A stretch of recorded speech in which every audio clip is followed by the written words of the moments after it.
దానికి ఆయన మాట్లాడేవాడు.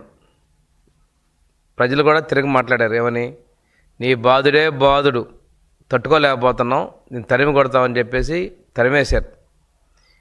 మనం ఈ రోజున మన ముఖ్యమంత్రి గారు గౌరవగా అసెంబ్లీలో చెప్పారు, భవిష్యత్తులో విద్యుత్ ఛార్జీలు మేము పెంచబోము అని చెప్పి స్టేట్మెంట్ ఇచ్చారు.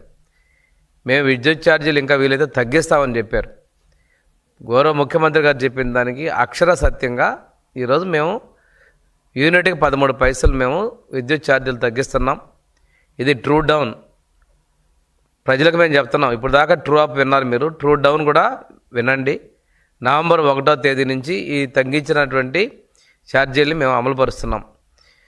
ఒకసారి చరిత్రలో తీసుకున్నట్టయితే ఈ వ్యవస్థ మీద తనకి సొంత విద్యుత్ ప్లాంట్లు ఉన్నాయి, అయినప్పటికీ కూడా ఈ రంగాన్ని కుదేలు చేశారు. ఈరోజు థర్మల్ పవర్